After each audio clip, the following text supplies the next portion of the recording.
Now, let me welcome back on to the A-10 Insider Podcast here on the Field of 68 Media Network. None other than George Mason head coach, Tony Skinn. Tony, you guys are the winners of five straight. You're tied for first right now in the A-10, and it's just the second time in program history you guys have started 6-1 in the Atlantic 10 conference season. What's happened here, man? How have you gotten this thing going? Man, to be honest with you, man, we've been on the other end of it early on to start the year. We lost to Central Michigan by one. We lost to East Carolina by one. And when you lose games like that early, it hurts. I was really proud of these guys the way we took that on the road and responded against a pretty good James Madison team. Once we got that road on the win, I'm sorry, got that road win and just kind of shook that dust off our back. We've been on a roll. Again, we've got tremendous senior leadership, a bunch of local guys that kind of share the same bond. And anytime you have guys like that want to leave with something, especially former high major guys, it just makes our will and our wants just so much more than the rest of our opponents. And right now we're on a roll. It's early, but I'll take it. Yeah, I wanted to ask you about the bounce back to the start of the season, right? For I'm sure George Mason fans remember. For the A-10 fans that didn't see it, you go on the road to Marquette, you hang with them. It kind of gets away from you at the end. It was a lot closer. I think it was like a two possession game with 4 minutes left, It, something it, it like was that, right? actually it was actually a three point game with about 3.5 minutes to go. Yeah, And yeah. Big I Gio watched was that at the game. It free was throw close, line. man. Yeah, it was closer than what the score actually showed. If it was a 36-minute game, we might have walked out of there with the W. Yeah, they play 40 minutes these days, though, man. It's tough. Yeah, right. The Central Michigan loss, like we don't need to relive that, man. That was one of the flukiest I'm things just I've getting over seen. that. So no, we don't. Lose in double overtime to East Carolina. And like, I don't, the reason I don't mean to bring it all up, bring up the bad memories, but what I mean to say is like, it'd be very easy in an era where you have so many new faces and there's so many transfer portal guys and developing like culture and continuity is hard to have that kind of like splinter and snowball and turn into something that ruins a season, right? And that didn't happen for you guys. You won five straight after that. You've now won 13 of your last 15. And one of those losses, by the way, is in Cameron Indoor Stadium where nobody is going to go in and win. So, how did you do it? Like that to me right there is the most impressive part of your season so far is it could have gone really, really bad and it didn't. Yeah, no, I think, like I said earlier, I think our senior leadership that obviously starts with Jared Billups and Darius Maddox, two guys that were on that team last year that was able to be competitive and win 20 games. We had some ups and downs. We had a bunch of different times where we kind of had our backs against the wall and had to figure some things out. Anytime you're able to retain guys like that and not lose them to the portal, again, Darius Maddox was, 42% shooter from the three, one of the best in the country. I think fifth in the country. He could have easily left and jumped in the portal to go get paid, but he stayed the course. He found foundation here at George Mason. It's local for him. His family gets to come watch him. Jared Billups, who's an unsung hero every single night. Anytime you can have guys like that are buying into what we're trying to get done here, it helps. And it helped with bringing along the KD Johnson, bringing along Zach Anderson, Jalen Haynes, who sat out last year. He wasn't new to what we expect. And again, I'll say this: having 9 or 10 guys, especially this late in the year, that can really play some significant minutes for you. It makes my job easier with accountability, and there's not really a large drop off whether you're in the starting five or you're one of those guys coming off the bench. We're able to just kind of sustain it with our depth and a lot of older guys. And so I would say our maturity level and our buy-in has been everything for us. So if I'm reading between the lines, when you got nine guys, it makes it very easy to teach by putting somebody on the bench, right? Yeah, absolutely. I mean, if we can't go out there and do what we ask, just come sit with us. It's pretty simple. But I'll throw my staff under the bus there. They do about 75% of the substitution. And then I'll come in there and veto it every once in a while. I think my favorite thing about this team that you've built this year is the way that you guys defend and the culture of defense that you guys have kind of put together here. You're the best defense in the Atlantic 10 with a bunch of good programs, right? You're top 25 nationally right now, according to KenPom. And you're doing it with I think look, KD is KD and Woody is Woody, right? But there's a lot of guys here that maybe weren't necessarily considered the best defenders at their previous stops, right? And you've gotten them to buy in while they're transferring from the high major level to George Mason. It's really impressive, and I don't think that's the easy thing to do, and I want to give you credit for that because I don't think people appreciate it. Yeah, no, again, we're only 7 games in, so let's not jinx it. Mhm. Metrics change all the time. But I will say this, we had a pretty good team defensively last year. We tried to cater to kind of the style of defense that I prefer in the offseason. And, bottom line is this, man, we get after it. Our 24-second toughness, perfect possession is exactly what it is. You have to have perfect possession for 24 seconds. You're closing out with high hands. There's no middle drives, no offensive rebounding. Fifth defender always being in his spots and all the knick-knack stuff that sometimes you can ignore in practice. Mhm. We know it translates into the game. And so these guys have bought into it. And again, practice, it's probably why my offense sucks because we defend so well in practice. And it really looks like a slugfest, man. It looks like a bar fight. And these guys have really taken the personality of Jared Billups, who's our anchor defensively. But I give these guys autonomy all the time offensively. I just need you to make sure you're doing what you need to do for me on the defensive side. And they've bought into it.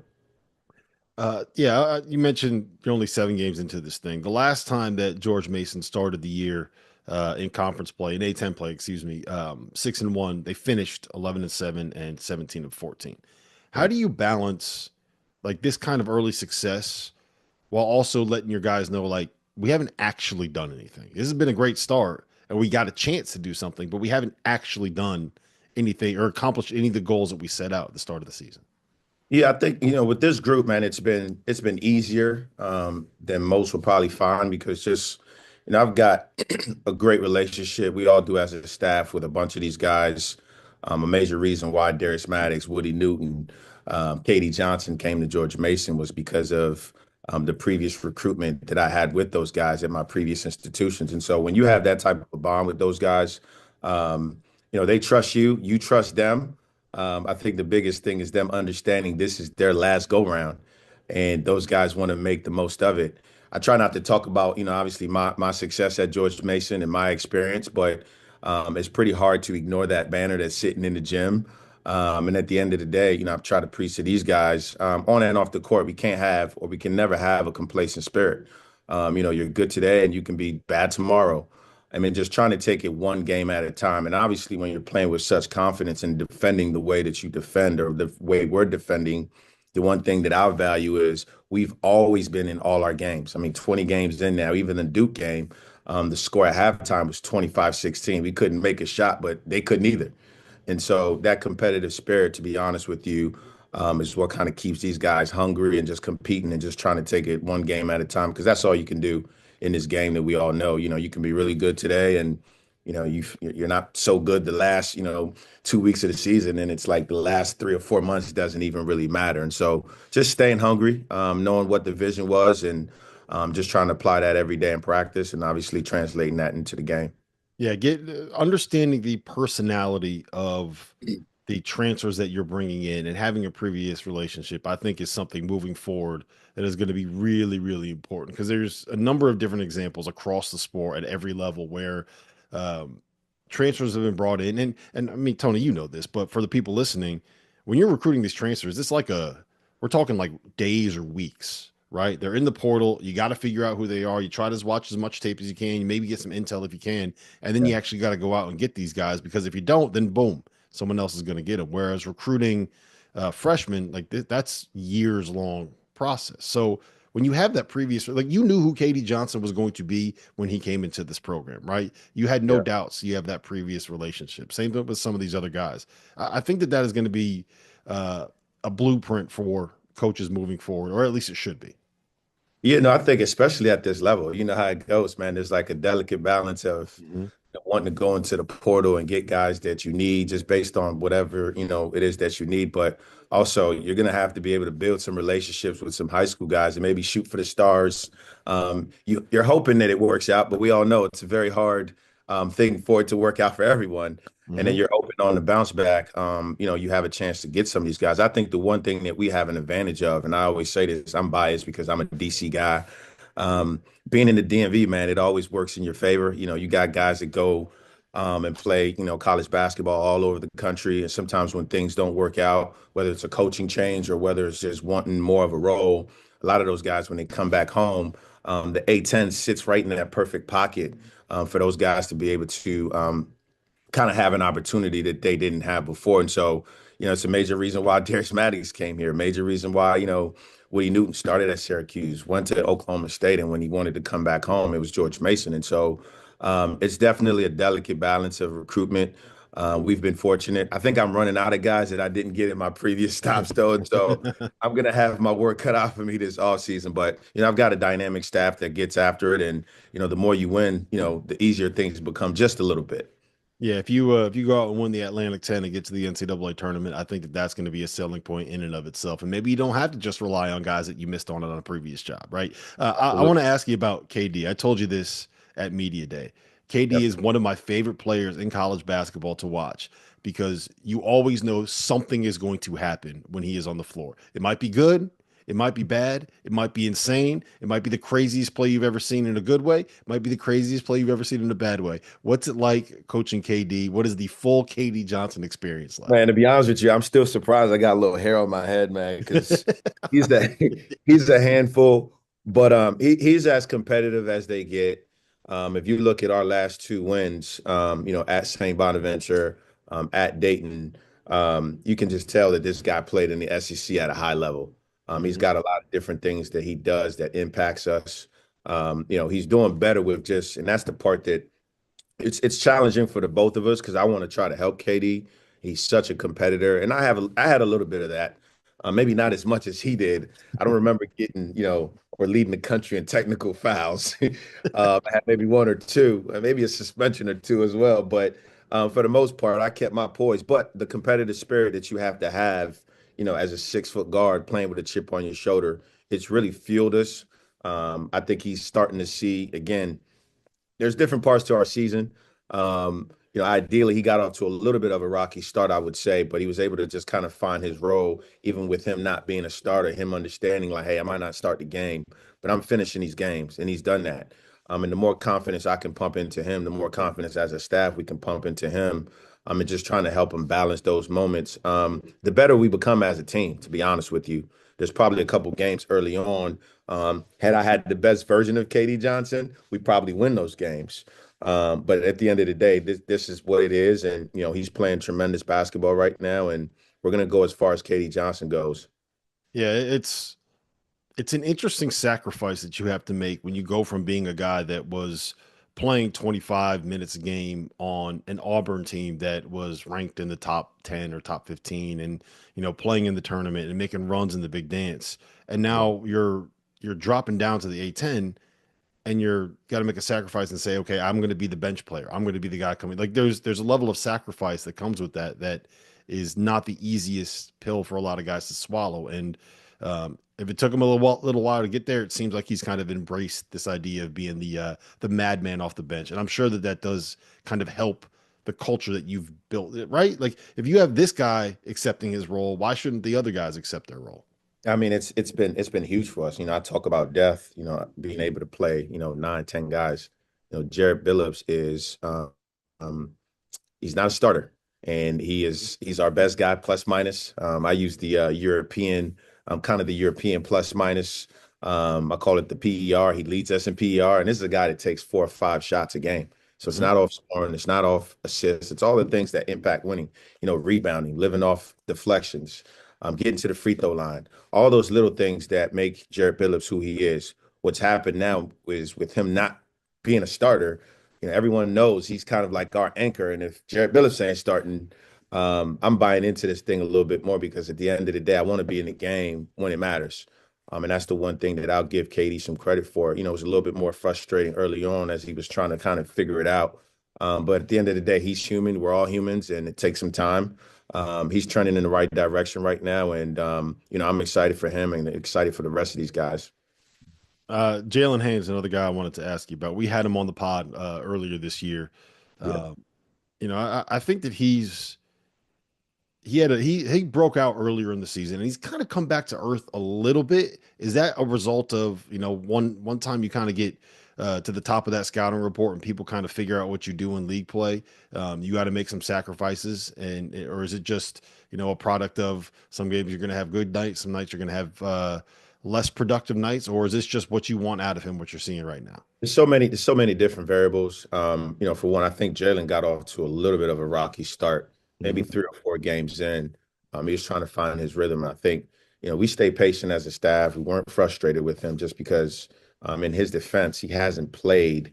He's only played basically 2 years in the last 4 years, and then he redshirted last year. And so, a guy that skilled, it's going to take some time. And he found it. Once he found it, he's been rolling. But as you know, once you get into conference play, you become that guy that everyone's scouting for.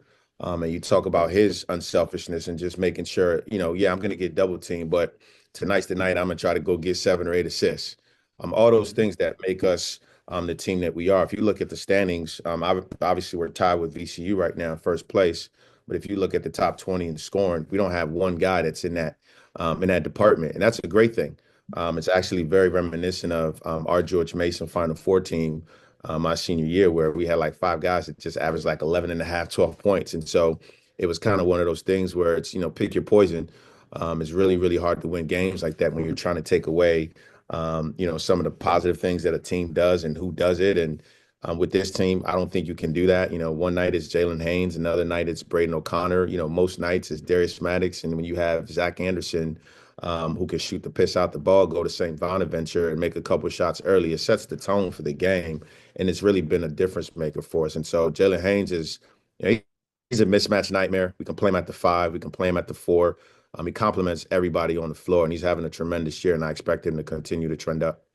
Yeah, I think it's really impressive. You guys have gone on the road and won at Dayton, which is one of the hardest places, not just in the A-10 in college basketball to win. You go on the road and you beat St. Bonaventure and Olean, which again, one of the hardest places to win in college basketball. Two of the better coaches in college basketball. First place in the league. And correct me if I'm wrong. This is coming from your SID, Mark LaFrance. So if we got it wrong, we're blaming Mark on this one. Yeah. You don't have a single player that's got an A-10 Player of the Week honors, right? No, Like we don't. I think that speaks a lot to all of this stuff that you have kind of emphasized and been talking about today. Yeah, no, we don't. And it's Mark did give me those facts, and it's kind of crazy how fast the season goes. And you want your guys to be successful, individually. But obviously it's always team first. And this group gets it. Going to St. Bonaventure. And actually, I'll give you another stat. I think we haven't won at St. Bonaventure in the league, obviously, but then also taking it back 20 years since 2004. I was actually on that team You were when we on that team, I okay? was on that team when we went to St. Bonaventure. I believe that was my sophomore, maybe my junior year. It wasn't our senior year, but we won at St. Bonaventure. And so just a little luck. Obviously I took Coach Steve Kern with me, who also spent 13 years at St. Bonaventure, and now he's 2-0. So we're gonna take it. We're competing at a high level, and got to give credit to these guys that they're just buying into the things that have made us successful, which is really just on the defensive end. But we got to stay the course and not get complacent. So I've told you this. I lived in DC for 10 years. I was there for the snowpocalypse back in I think it was 2010 when there were back-to-back snowstorms where more than a foot of snow fell. You guys had a Okay. big snowstorm like what was it, about 3 weeks ago now? How Yeah, long how long it's still snow out there. how long did it take you guys to dig out? How long was stuff closed for? And look, the DC area, the metro area is not built for handling snowstorms well at all. Well, we're not as bad as Atlanta or some places down Nobody south is. Nowhere is. is. But no, I mean it was pretty smooth, to be honest with you. We actually, um, I want to say between one of those snowstorms, we were actually, I want to say we were gone. There was bad weather when we went to St. Bonaventure. Actually, it took us like 8 hours to get there, like 9 hours to get back. But for the most part, man, we get snow up this way. It's not anything brand new. It's pretty bad, but every once in a while, you need that day or two off just so you can sit home and spend some time with the kids. All right, let me ask you this, and then I'll let you get out of here. You got about I think it's 11 games left in the regular season. You got the A-10 tournament, and things break well. Hopefully, a postseason tournament to head to as well.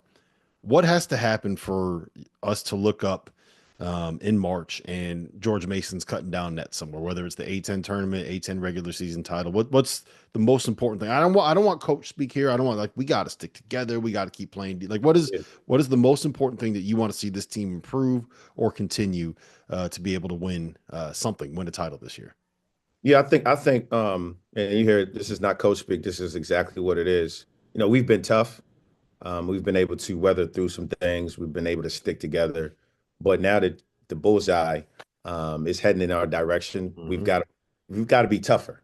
There's different levels of toughness, and when you're aiming to put a banner up, when you're aiming to be, a handful of teams playing postseason in March, you've got to raise the bar. We know we're going to get everybody's best.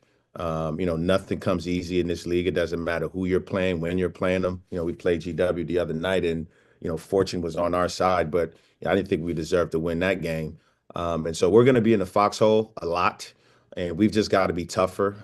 We got to take care of the damn basketball. If you want me to be honest with you, Hmm. uh, it's the one department that we've struggled with all season long, and the closer in you get into conference play, the tougher things are going to be, and you're going to need to be able to take care of the basketball. And so I would say our toughness level has to rise.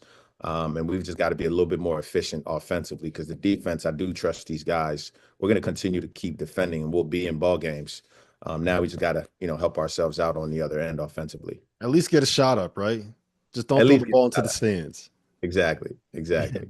If anyone knows how to get a shot up, it's Tony Skinn. We've all seen you play, Tony. Listen, I appreciate you being here, man. You guys have gone from the hunters to the hunted, sitting in first place in the A-10. You got Loyola Chicago coming up at home, correct? On Yes, Wednesday that's night. smart. So All night. best of luck in that game. Best of luck the rest of the season. And you know this, man. I'm going to be rooting for you guys. It's great to see George Mason back. But I think I told you this too.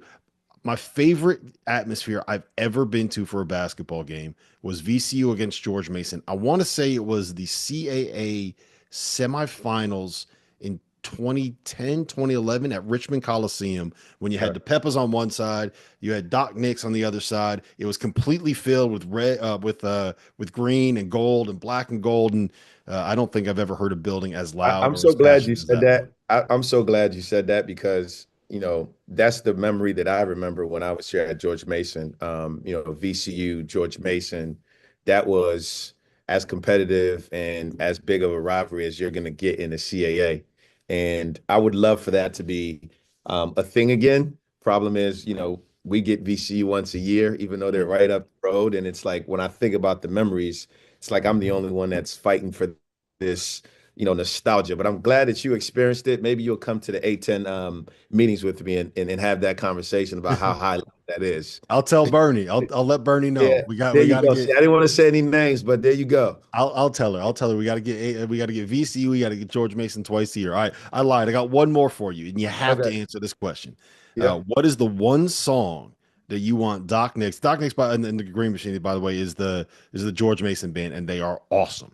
What is the Yep. one song you want them to start playing this year that they haven't played this year? Man, What that's would you putting me on the suggest? Yeah. spot, man. Goodness gracious. My music selection is all over the place. The one song, honestly, man, I don't know. That's a good question, man. I don't want to say anything cheesy and just make something up. Um, I'll tell you this. I'll tell you this. I got one for you. What do you got? It's a little corny, but we do play Rhode Island on my birthday, so I wouldn't mind 50 cents in the club. Let's do it. Let's do it. He'll listen to this. We'll send it to him. We'll make sure to get that one Yeah, going. All send that right. over to him. But we got to get the win first, though. Yeah, there you go. All right, Tony, listen, man. Great to see you. Great to catch up. Best of luck this season. And we'll be rooting for you.